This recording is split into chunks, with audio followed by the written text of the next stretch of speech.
Hello class, recently we've been talking about loans and credit. And within loans and credit we've talked about down payments and interest.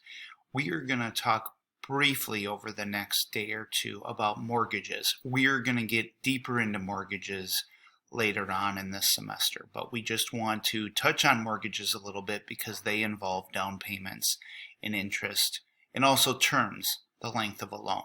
So we're going to start today by going over what mortgages are. We're going to use a mortgage calculator, which will be similar to the car loan calculator. And we're going to talk briefly about the difference between a fixed and adjusted rate mortgage. This is going to be a briefer part of this unit. Right now, I want you not to click, but to jump to Schoology. There's a 5.A worksheet on graphing. We're also going to cover mortgage basics, the pathway to owning a home. So to do that, I want to show you a few houses. Some people might ask, why would you need a mortgage to purchase a house? Well, looking at 2021 home values, I searched between houses between $100,000 and $200,000, and I had to expand my search out of the Stillwater district into the East Metro, St. Paul, Roseville, White Bear Lake, Oakdale, Maplewood, and Woodbury.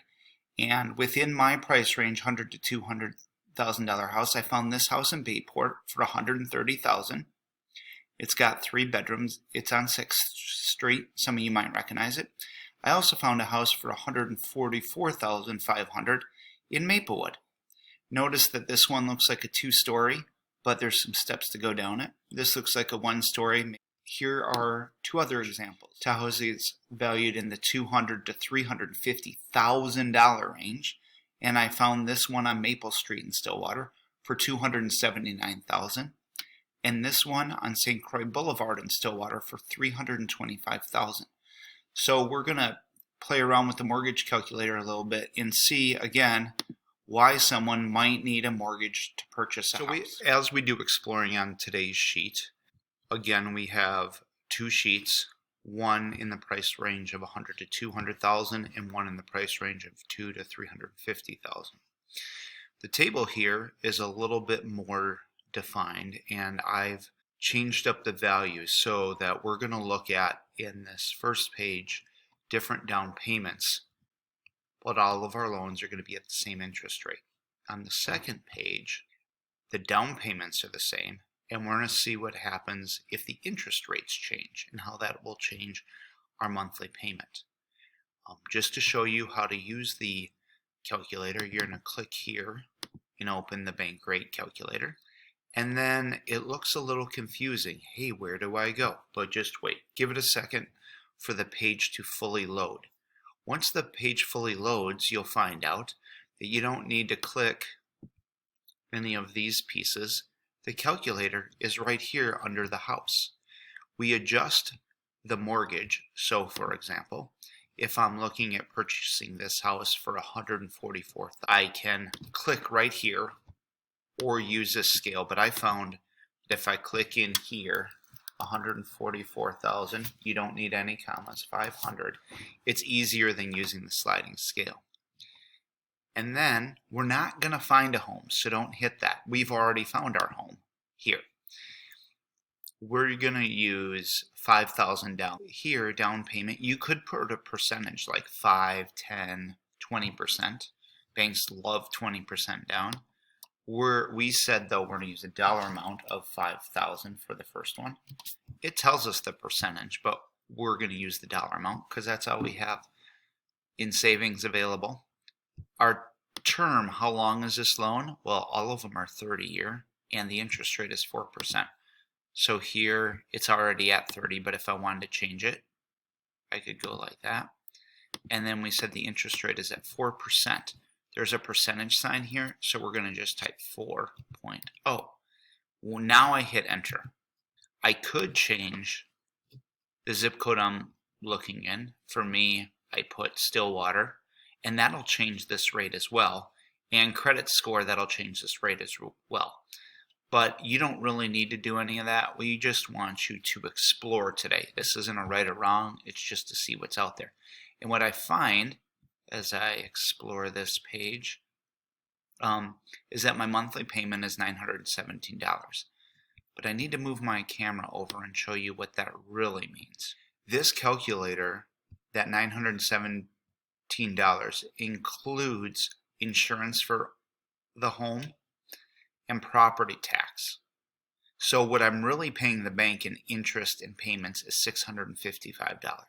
But for all the calculations for today, let's just use what's in this box, which includes the insurance and property tax, because when you buy a home, unlike renting, you're going to have to pay for the property tax. $111 in homeowner's insurance per month, both of which you have to pay if you own a house. At the bottom of today's sheet is a reflection. So again, Ms. Hoffman and I want you to fill out and explore these on your own, and we'll discuss some of it in class, but we're looking less for the right answer and more for you to come to an understanding of mortgages and how interest rates on this page and down payments on this page affect your monthly payments. On the reflection, as you move down the screen, we're looking at the first house.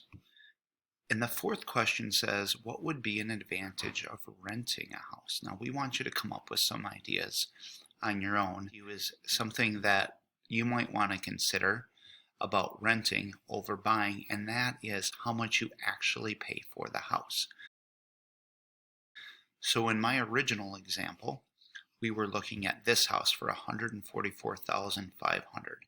And if you remember from that, we put a $5,000 down payment. When you take the cost minus the down payment, we're actually getting a loan for $139,500.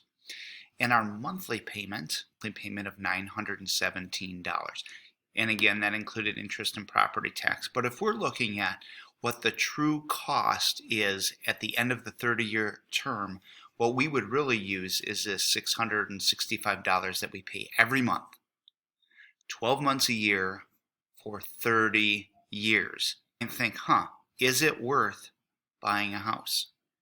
Or is this house worth buying a house? Or instead of using the $900, we're going to use the $665, which is principal and interest.